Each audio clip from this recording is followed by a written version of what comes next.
एक तरफ दुनिया रूस और यूक्रेन के जंग के तनाव के बीच में थी और चीन मन ही मन खुश हो रहा था कि चलो रूस और अमेरिका एक तरफ फंसे हुए हैं तो दूसरी तरफ ताइवान और भारत की फाइल निपटा देते हैं। लेकिन भारत की फाइल निपटाने से पहले खुद उसकी ही फाइल निपटनी शुरू हो गई है। भारत ने एक और जबरदस्त स्ट्राइक कर दिया है चीन के ऊपर और ये इतना बड़ा है कि बिलबिलाकर चीन ये कह रहा है कि हमारे साथ ऐसा मत करो, कुछ तो फेयर बनो, कुछ तो अच्छाई दिखाओ। बिल्कुल इन्हीं शब्दों का इस्तेमाल किया गया है। जानेंगे क्या है मामला। तो वहीं दूसरी तरफ रूस यूक्रेन जंग में आखिरकार भारत की मदद करने के लिए टाटा उतरा है। इसके अलावे बहुत कुछ, आइए जानते हैं इन खबरों को विस्तार से। आपको याद होगा जब शुरू में चीन और भारत के बीच तनाव बढ़ा था 2020 के शुरुआती दिनों में, तब भारत के कई एक्सपर्ट भारत को ये सलाह दे रहे थे कि हमारे ही पैसे से चीन हमारे ही खिलाफ लड़ रहा है। सबसे पहले तो चीन के पॉकेट में छेद करो और ये छेद हम अपने ही देश में बैठे बिठाए कर सकते हैं। इस छेद से ये होगा कि चीन जो साम्राज्य खड़ा कर रहा है उस साम्राज्य को भारत आसानी से कमजोर बना देगा। कम से कम जो बिलियंस ऑफ डॉलर भारत से उठाकर ले जाता है चीन, वो तो रुकेंगे ही। और भारतीय एक्सपर्ट के इन सलाहों का असर भी दिखा जब भारत ने एक साथ 200 चीनी एप्लीकेशन को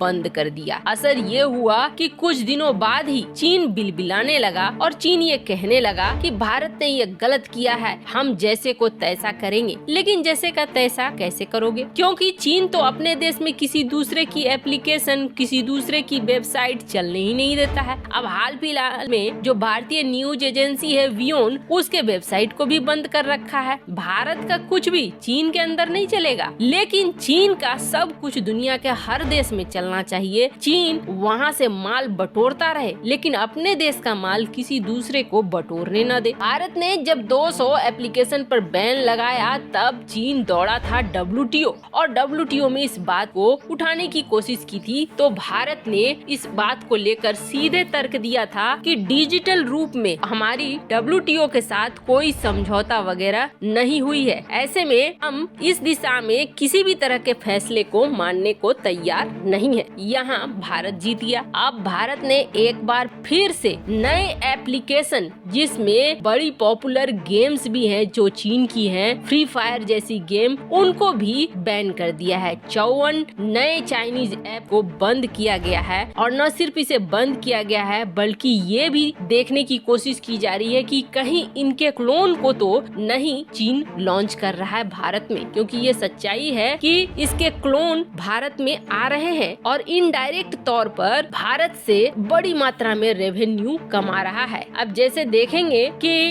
इन एप्लीकेशन के बल पर बिलियंस ऑफ डॉलर तो जा ही रहे हैं, बल्कि साथ साथ में इंफॉर्मेशन भी उठा ले जा रहा है चीन। अपने देश की इंफॉर्मेशन कहीं नहीं निकलने दे रहा है लेकिन दूसरे देशों के इंफॉर्मेशन को निकाल रहा है। खैर, भारत ने सिर्फ यही एक एक्शन नहीं लिया है बल्कि भारत ने अब हुआवे के ऊपर रेड मारा है और ये रेड किया है टैक्स को लेकर, टैक्स चोरी को लेकर। इस कंपनी पर बड़ी आक्रामक तरीके से रेड किया गया है ताकि सच्चाई निकलकर सामने आए। वैसे आपको बता दें, जब भारत 5G का परीक्षण कर रहा था तब हुआवे को शामिल नहीं किया गया था। इस कंपनी पर भी ये आरोप लगते रहे हैं कि ये कंपनी जासूसी का काम करती है, इसलिए इसे अपने देश में फैलने देना सही नहीं है। जैसे ही भारत ने ये कदम उठाने शुरू किए हैं, चीन को ये समझ में आने लगा है कि बिलियंस ऑफ डॉलर का नुकसान अब फिर एक बार भारत देने को तैयार हो गया है। जिसके बाद चीन की तरफ से ये आग्रह किया जा रहा है कि भारत को फेयर होना चाहिए, ट्रांसपेरेंट होना चाहिए और इस तरह के एक्शन नहीं लेने चाहिए। हमारे और भारत के बीच में करीब 125 बिलियन डॉलर का व्यापार है, ये व्यापार और भी बढ़ सकता है। हम दोनों देशों को एक दूसरे के साथ मिलकर चलना चाहिए, ऐसा कुछ भी नहीं करना चाहिए जिससे कि रिश्ते खराब हो। मतलब एक तरफ तुम सीमा पे आकर समस्या खड़ी करो और प्लानिंग करो, वहीं दूसरी तरफ हमसे पैसे भी कमाने की सोचते रहो। वैसे चीन ने ये बिल्कुल नहीं सोचा था जब रूस और यूक्रेन का ये विवाद चल रहा है तब भारत इतना बड़ा कदम उठा लेगा। चीन क्या हमला करेगा, भारत ने ही हमला करना शुरू कर दिया। ये तो आर्थिक तौर पर है, वहीं दूसरी तरफ मिसाइलों का परीक्षण तो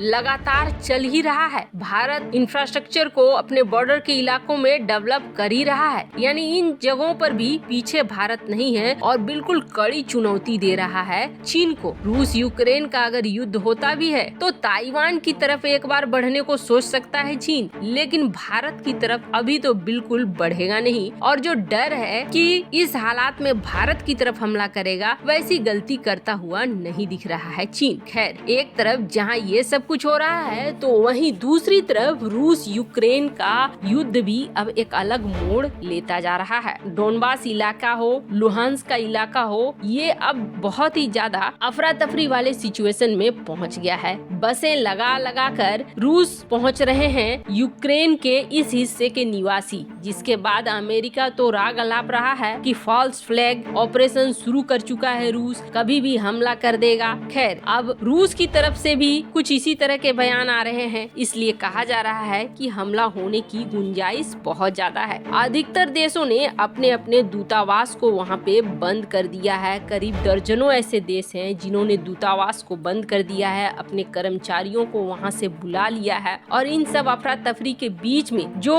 एयरलाइंस हैं, उनके रेट दनादन बढ़ते जा रहे हैं। करीब भारतीय जो छात्र हैं उनको वहां से भारत आने के लिए 1 लाख से 2 लाख रुपया पर स्टूडेंट टिकट पड़ रहा है, और उसके बावजूद भी ये गारंटी नहीं है कि वो छात्र भारत कब आ पाएंगे, उन्हें फ्लाइट में सीट मिलेगी या नहीं मिलेगी। यूक्रेन के हालात को देखते हुए भारत सरकार वैसे एक कंट्रोल रूम बना रही है कि अगर युद्ध शुरू हो जाता है तो फिर कैसे अपने नागरिकों की मदद की जा सकेगी। वैसे पिछले ही हफ्ते भारत ने ये घोषणा की थी कि जो भी नागरिक हैं भारतीय, वो वहाँ से निकल आए। स्थिति जिस तरीके से बिगड़ रही है, कुछ भी हो सकता है युद्ध हो सकता है न हो, लेकिन ऐसे में नागरिकों का फंसे रहना सही नहीं है। पर भारत सरकार अभी विचार ही कर रही थी कि किस तरीके से एयरलाइंस की व्यवस्था की जाए ताकि भारतीय छात्रों को, भारतीय नागरिकों को वहां से निकाला जा सके। इन सब के बीच ही भारत के रतन टाटा ने एक बड़ा ऐलान कर दिया है, जिसके तहत घोषणा कर दी है कि लगातार 3 दिनों तक फ्लाइट अरेंज की जाएगी ताकि वहां से अपने छात्रों को और अपने नागरिकों को निकाला जा सके। वैसे कई बार कई मौकों पर ऐसा देखा गया है जब टाटा ग्रुप देशभक्ति का परिचय देती है और कई ऐसे मौकों पर सामने आकर भारतीयों की बड़ी मदद करती है। ऐसा ही चीन के खिलाफ भी टाटा कर रहा है, चाहे वो डिफेंस सेक्टर में हो या फिर एप्लीकेशन सेक्टर में हो या फिर उद्योग में ही क्यों न हो। कई जगहों पर इस वक्त टाटा काफी आगे बढ़ चढ़कर आगे आ रहा है ताकि भारत को हर संभव मदद मिल सके। टाटा ग्रुप का ये पहल बेहद ही जरूरी है इस वक्त भारतीय छात्रों और भारतीय नागरिकों के लिए। वैसे आपको क्या लगता है, क्या टाटा ग्रुप ने शुरू से ही अपनी देशभक्ति का परिचय दिया है? क्या आप इससे सहमत हैं? कमेंट कर अपनी राय जरूर बताएं। जल्द मिलते हैं अगले वीडियो में नई खबर के साथ।